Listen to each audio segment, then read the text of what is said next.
Hayyee walitti deebinee jirra akkam jirtu fayyaa keessanii maqaan kiyya Dr. Abarraa Olaaniin jedhama. Ispeeshaalistii yaala dhibee ijoolleef daa'immanii akkasumas immoo barreessaa kitaaba bu'uura fayyaa daa'immaniiti. Tarii chaanalii kanaaf haaraa kan taatan yoo jiraattan sabskiraayib gochuun dagatina. Mata dureen irra qabadhee jiru waa'ee faayidaa fi miidhaa dhiiga gumaachuun qabu kan jedhudha. Dhiiga gumaachuun faayidaa akkamii qaba? Miidhaa akkamii qaba? Akkasumas immoo waa'ee dhiiga gumaachuun maal akka ta'e waa'een dhimma kanaa maal akka ta'e akka armaan gaditti waliin haa ilaallu hanga dhumaatti na hordofaa. Sekoondii tokko keessatti nam tokko dhiiga fudhachuu barbaada. Akka addunyaatti egaa sekoondii tokko keessatti nam tokko dhiiga fudhatama jedha. Kana jechuun daqiiqaa tokko keessatti namni 60 dhiiga barbaadaa jechuudha yoo xiqqaate. Akkasumas egaa namoota 4 keessaa namni tokko bara jireenya isaatti yoo xiqqaate al takkaa dhiiga barbaada. Namoota 4 naannoo keessan jiran keessaa namni tokko bara jireenya isaa keessatti yoo xiqqaate si'a tokko dhiigni kennamuufii qabachuudha. Akkasumas immoo dhiiga namni tokko kennu hanga lubbuu nama 3 du'a irraa baraaruu danda'a. Dhiiga takkaa kennu qofaan yuunitii tokko qofaan dhiiga sana bakka adda addaatti qooduudhaan pilaatileetii, reed bileed seelii, pilaazmaa kan jedhamu bakka adda addaatti baasuudhaan isa hanqina dhiiga seelii diimaa qabu isaaf seelii dhiiga diimaa isa rakkoo pilaazmaa qabu pilaazmaa isa pilaatileetii barbaadu pilaatileetii kennuudhaan lubbuu nama 3 oolchuu ni danda'ama jechuudha. Akkasumas egaa namni ga'eessi tokko dhiiga burcuqqoo gurguddaa 12 ta'uu ni qabaata yookaan hanga liitira 5 qabaata jennee baayoloojiidhaan kan beeknu jechuudha. Al takkaa dhiigni nuti kenninu burcuqqoo guddaa tokko hin caalu. Dhiiga burcuqqoo gurguddaa 12 qabnu keessaa al takkaa nuti kenninu burcuqqoo gurguddaa 12 keessaa tokko hin caalu jechuudha. Qaamni keenyas egaa takkaa dhiiga kennine sana dhiiga yuunitii tokko yeroo kenninu dhiiga burcuqqoo tokko isa guddaa ta'u tokko yeroo kenninu dhiiga sana sa'a 36 keessatti bakka buusa qaamni keenya ofuma isaa deebi'e. Kanaaf dhiiga irra kennine tokko guyyaa 3 booddee qaamni keenya ofuma isaa deebi'ee bakka buuseera dhiiga haaraa dhiiga fireesh ta'een. Akkasumas egaa nam tokko garaagarummaa turtii ji'a 2 hanga ji'a 3 keessatti dhiiga kennuu ni danda'a. Guyyaa 56 turraan dhiiga indaganaa kennuu yookaan irra deebiidhaan kennuu danda'a jedhama. Haa ta'u malee dhaabbanni dhiiga fuudhan yeroo hedduu ji'a 3 kan isaan namarraa fuudhan. Mee dhiiga arjoomuu laalchisee dhugaa lafa jirtu haa ilaallu. Waggaa waggaan egaa akka addunyaatti namoonni miiliyoona 118 ta'an dhiiga ni kennu jedhamee tilmaamama. Namoota osoo hin ta'in baay'ina dhiigaa 180.5 million blood donations collected every year globally. Kana keessaa immoo kan dhiiga kennan yookaan kan dhiiga arjooman harki caalan biyyoota guddatanidha. Sababni isaas namoonni biyyoota gurguddatan keessa jiran awarenessii qabu, beekumsa qabu, faayidaa isaa beeku, akkasumas miidhaa isaa adda baasanii waan beekaniif hedduun isaa inni arjoomu jechuudha. 40% of blood are collected in high income country which are home to only 60% of world population. Biyyoonni guddatan kun xiqqoodha haa ta'u malee dhiigni hedduun achii funaanama. Ardiin Afrikaa immoo Afrikaa keessatti ammoo egaa namoota muraasa qofatu dhiiga arjooma. Namoota persentaa 40 ta'an qofatu only Africa collects only 4% despite being home for 70% of world population. Uummata hedduu qaba Afrikaanii haa ta'u malee namoota muraasatu dhiiga kenna jechuudha. Biyyoonni Afrikaa hedduun immoo walakkaa hanga dhiiga barbaadanii gadi funaanu. Most African countries collect less than 50% of blood needed. Hanga dhiiga barbaadan walakkaa isaa qofa funaanu jechuudha. Isaa gadi funaanu. Itoophiyaa keessatti immoo waggaadhaan dhiiga yuunitii 200,000 funaanama. Kana jechuun baay'ee xiqqoodha jechuudha. Tokko arfaffaa hanga dhiiga barbaadamu qofatu sassaabama. Nuusa hanga dhiiga barbaadamu hanga dhiiga namaaf kennamuu qabuutu namarraa sassaabama jechuudha. Itoophiyaa collects only about 23% of the blood needed. Kana jechuun namoonni hedduun osoo dhiiga barbaadanii dhiiga hin argatan jechuudha. Dhukkubsataan hedduun osoo dhiiga hin argatiin kan du'a jira kan dhibee adda addaaf saaxilaman jira jechuudha.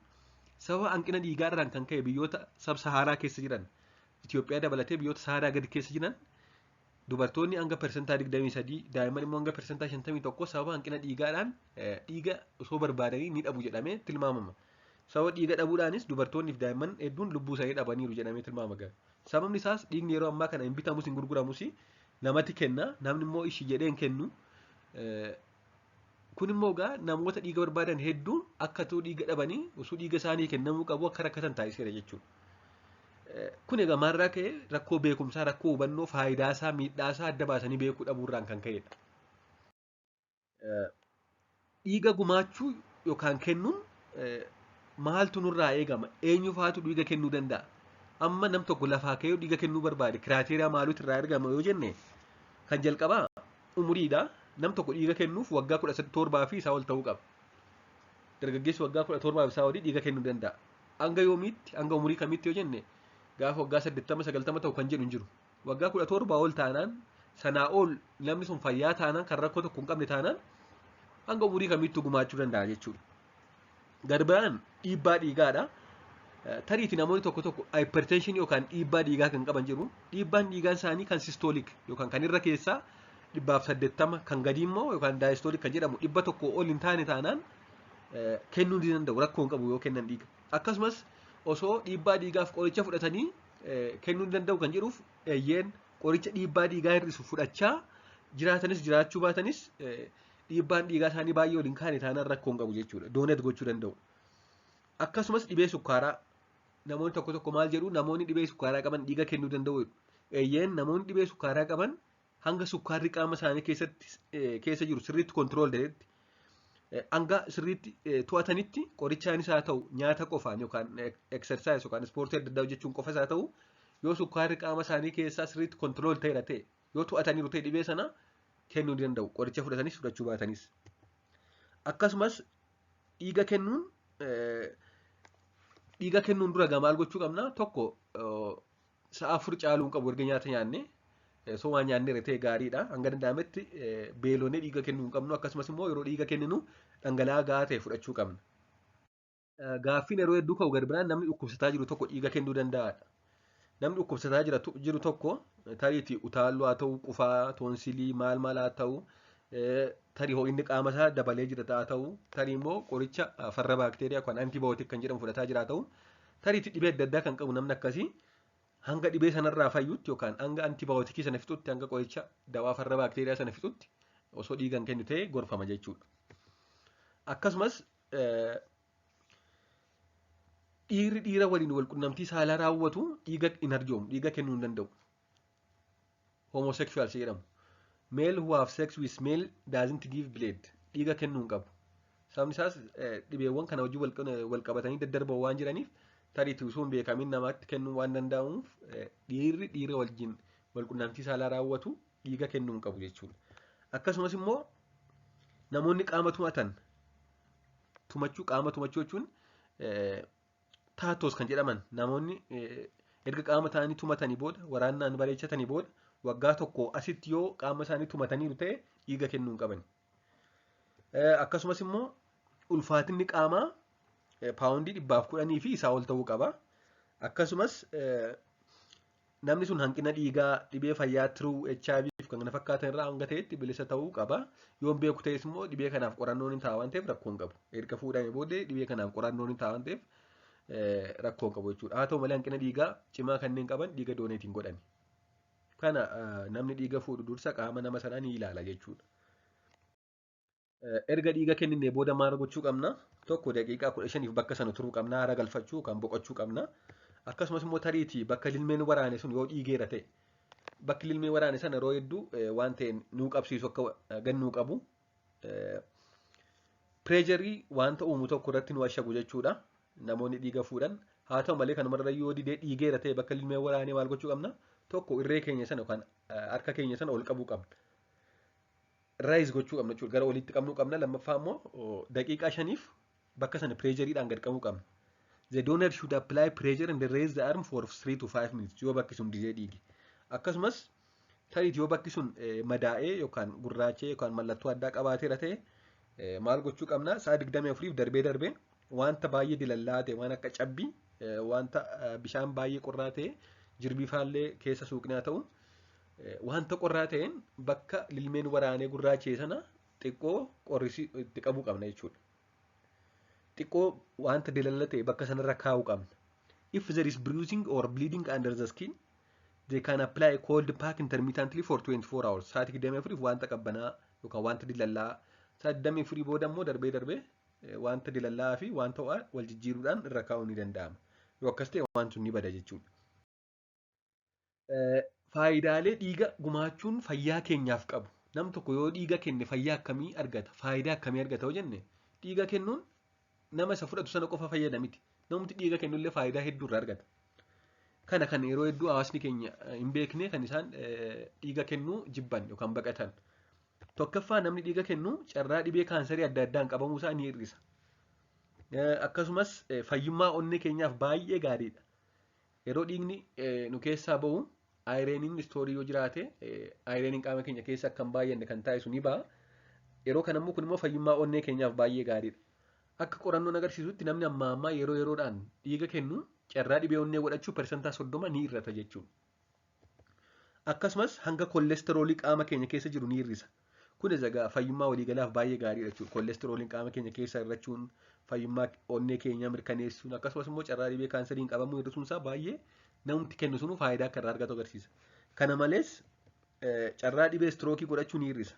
Kunis egaa koolesterooliin qaama keenya keessa hir'annaan istooriin ayireenii qaama keenya keessa elementiin ayireenii humnaa ol baay'achuu dhiisuun fayyummaa onnee qabaachuun akka nam tokko istirookiif hin saaxilamne taasisa jechuudha. Garbiraan seelonni dhiiga diimaa haaraa fi fayya qabeeyyii ta'an akka uumaman ni taasisa. Seelii dhiiga diimaa yeroo dhiiga namaa kenninu seeliin dhiiga diimaa haaraa ni oomishama. Sa'a 36 keessatti haaraa ni oomisha jenneerra. Kun egaa seeliin dhiiga haaraa oomishamu kun immoo moor heelzii kan ta'e, moor fayyaa kan ta'e, moor kan dalagaa dalagu, kan fayya qabeessa ta'e ta'a jechuudha. Kanaaf dhiiga yeroo yeroodhaan kennuun baay'ee faayidaa mataasaa qaba. Akkasumas namoonni baay'ee fufurdoo ta'an ulfaatina qaamaa hamaa ta'e ittiin hir'isuuf itti fayyadamu. Amma kan yeroo yeroodhaan dhiiga kennuudhaan akkasumas dhiphina sammuu kan istireesirraa ni nama baraara kan dhibee kan namarraa hir'isa jedhama. Namoonni yeroo yeroodhaan dhiiga kennan yeroo dhiiga kennan booda istirees firii ta'u, riliifdi ta'u jechuudha. Kun egaa sababa adda addaa qaba. Tokko karaa sababa nama gargaaraniifis ta'uu danda'a.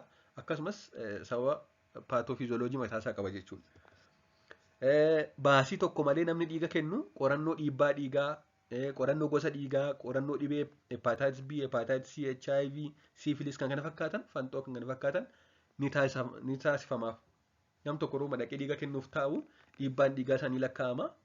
Akkasumas immoo gara istoorii dhiigaatti gaafa deebisan gosa dhiiga nama sanaa ni ilaalu. Dhibee adda addaa akka qabuuf hin qabne adda ni baasu jechuudha. Akkasumas qaama keessa kuufamuu ayireenii waliin wal qabatanii dhibeewwan dhufan ni hir'isa. Kana malees lubbuu namaa baraaruun illee gammachuu mataasaa qaba jechuudha. Dhiiga namaaf kenninee lubbuu namaa gaafa baraarru kana caalaa wanti nama gammachiisu hin jiru. Mee miidhaa akkamii qaba? Namni dhiiga kennu miidhaa dhiiga gumaachuun fidu maali? Kan jedhu yoo ilaalle dhiiga gumaachuun faayidaa hedduu kan qabuu fi kan miidhaa cimaa hin qabnedha.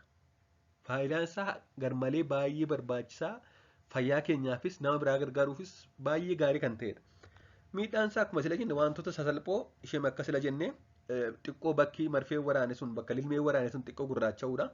Ishee kana immoo darbee kan uumamudha. Wanta kana maal goona? Wanta akkuma sila jenne wanta baay'ee dilallaa ta'e qabbanaa ta'e bakka sanarra darbinee sa'a 24f kaa'uudha. Sanaa booda ni bada. Akkasumas yoo sirriitti bakki sun kompirees ta'uu baate xiqqoo dhiiguu danda'a. Yeroo kana irree keenya ol qabnee bakka sana gad qabnee bakka sanarra waa keenya dhiiga sana dhaabuudha. Akkasumas xiqqoo yeroo marfeen seenu xiqqoo dhukkubuu danda'a. Kana malees immoo erga dhiiga kennee booda yoo daqiiqaa 15 faara galfachuu baanne, boqochuu baanne akkasumas wanta lallaafaa dhuguu baanne tariitii lafaan nu maruu danda'a. Ishee kana daqiiqaa 15 bakkuma dhiiga kenne sana ciisne wanta lallaafaa ta'e yookaan bishaan fa'aa dhugne wanta koshoroo wanta akkasii irratti nyaanne dabarsuu qabna jechuudha daqiiqaa 15 sana. Kanaan ala dhiiga kennuun miidhaa tokko hin qabu, faayidaa hedduu qaba. Dhiigaa gumaachuun jechuun barbaada. Waan dhaggeeffattaniif hedduu galatooma. Gaaffiif yaada qabaannan waa'ee dhiiga gumaachuu faayidaa fi miidhaa isaa koomentii jala naa kaa'aa. Turtii gaarii.